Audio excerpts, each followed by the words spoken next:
Can you have a decent car that's also relatively cheap? My experience with Chinese brands so far is that while they can be cheap, there's usually a good reason behind the low price. When will they catch up with established players? Is it going to be in a couple of years, or are they just around the corner? Or maybe they are already here on my set. This is the Omoda 5 290T and it's as obscure as it sounds, so let's see if it's any good.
The Omoda 5 brand is owned by China's Chery. It's like the fruit but misspelled with only a single R. The Omoda 5 crossover, also known as the Chery Omoda 5, is Omoda's first model. It debuted in late 2021. The letter O is for oxygen and Moda is for modern.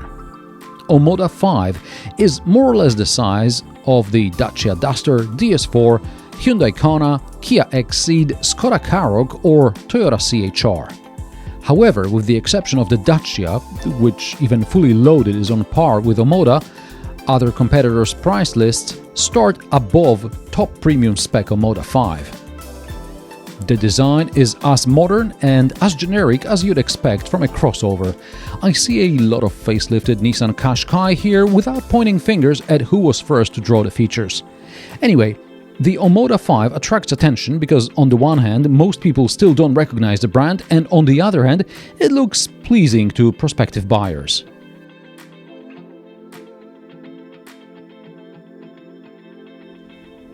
Before we set off something I suppose many people will like, even though it may not be legal in some markets, it is possible to start the engine remotely. Something that's normal in the US is mostly banned in Europe. For example, in Poland it is illegal to leave the car running unattended, and in most of Europe it's also illegal to leave the car idling for extended periods of time. Sure, it's nice to get into a warm car in the winter, but bear in mind that modern cars are designed to warm up while being driven rather than idling.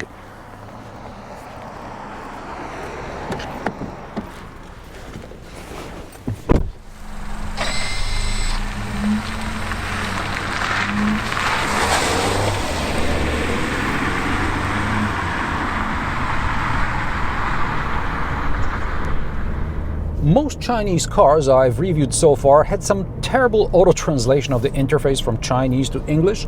This one has a good translation into Polish and I suppose into other European languages as well, though since the input material was complicated, some of the output is also not as straightforward as one would like. The Omoda 5 also has another, not necessarily legal feature, which seems to be okay in China. You can play videos from a USB drive on the infotainment screen while driving. When you exceed about 20 or 30 km per hour, there's a prompt that perhaps you shouldn't be watching, but you can just close it and continue watching.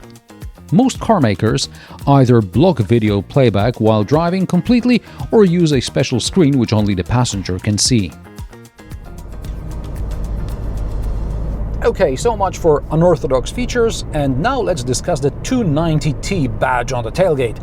It refers to the 1.6 petrol turbo engine, which should have 290 Nm of torque. In some markets there is also a 1.5 turbo petrol, which bears the 230T designation.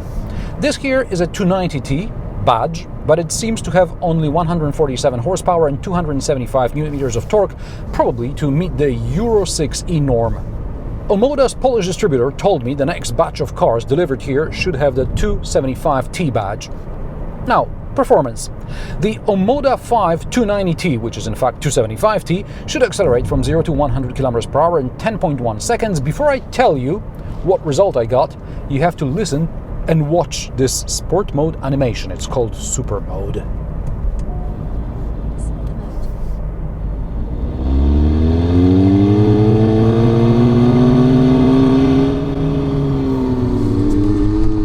Obviously, with this fake engine noise on, there is no media playback, so it's something you'll turn on for a quick laugh. By the way, I got 8.4 seconds in sport mode and 8.9 seconds in normal mode. Fuel economy is also off. Instead of playing 7 liters per 100 kilometers, I assume that's in the combined cycle, I barely managed to get below 8 liters per 100 kilometers in extra urban cycle. On motorways, I was closer to 10 liters. Around the city, high 8 liters per 100 kilometers is feasible. There is a reason why Chinese car makers decided to focus on electric powertrains. They can't do efficient internal combustion engines. Other than that, the Omoda 5 probably has the best ride and handling out of the Chinese cars I've driven so far. The suspension evens out bumps nicely and it's also quiet. The car sticks to the road in the corners and I don't have to fight understeer. The double clutch gearbox works seamlessly as it should. Visibility, front and to the sides, is good. 14 T5 shows in a Chinese car one cannot be certain even of such fundamentals. Only rear visibility isn't great because of the falling roofline.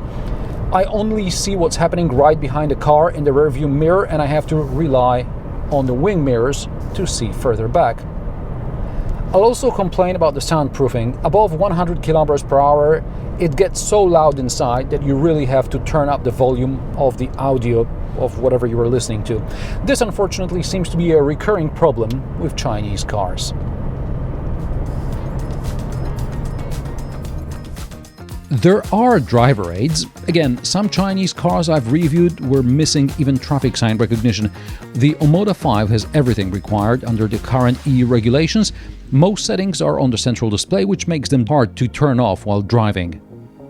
Adaptive cruise control with lane keeping assist is calibrated in such a way that on the one hand, you can't pull the steering wheel too much because that disables lane keeping assist, and on the other hand, you can't just let the car drive itself because that will result in a warning that you should take over. Either way, there is a lot of warning sounds. And the driver attention monitoring system also bings and bongs all the time. Driver aids calibration leaves a lot to be desired here. Fortunately, you can turn the warning sounds down with buttons on the left side of the gauge cluster.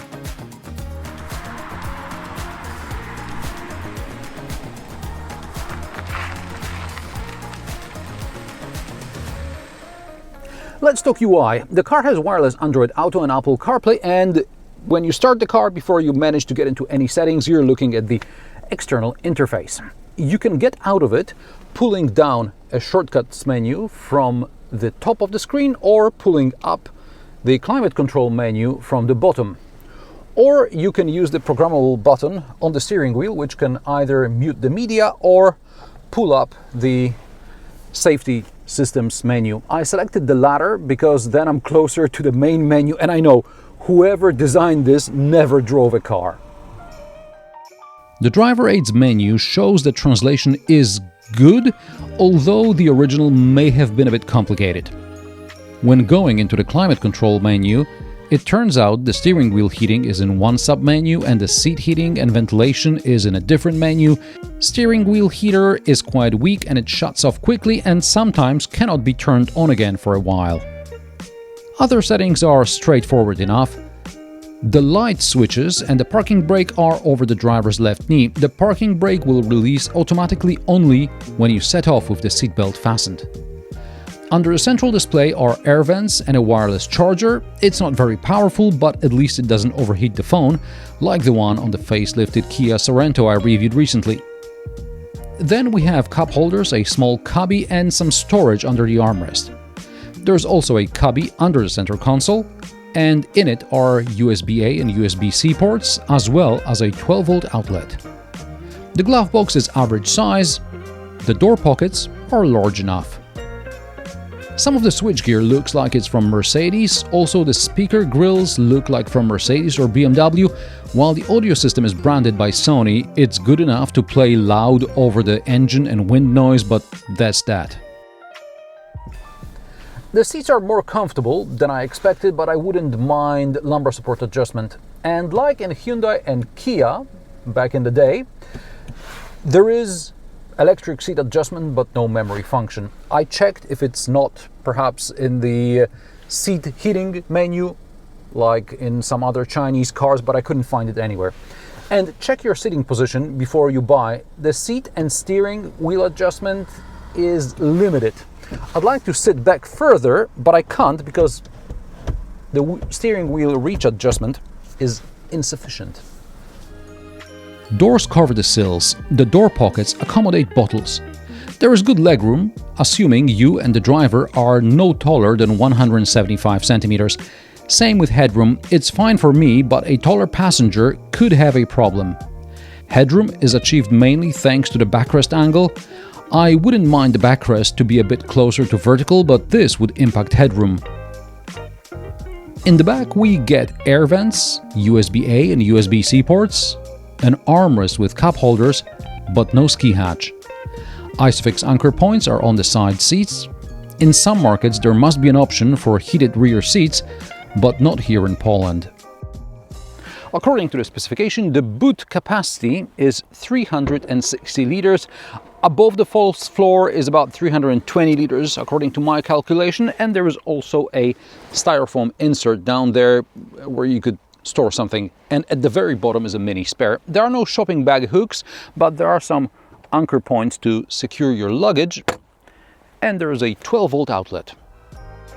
Omoda 5 is available in Comfort or Premium trim. Premium gets things like a sunroof, dual-zone climate control, heated steering wheel, a 360 camera or electrically operated tailgate. The lesser Comfort trim costs €27,000 and the Premium trim, like this test car, costs €30,000. Until recently, when someone asked me about Chinese cars, I said their low price finds reflection in quality, which is a decade or so behind the established players. Omoda 5 proves it is possible to offer low price and quality similar to that you'll find among the competition. It's not ideal, but I suggest you test drive one, not just because of the price. And how do you like the Omoda 5? Let me know in the comment section below. If you like my sarcastic, down-to-earth and possibly mildly amusing car reviews, join me every Friday at 3 p.m. Central European Time, and don't forget to subscribe and like this video as it helps me with the YouTube algorithm. Thanks for watching, and I will see you in the next one.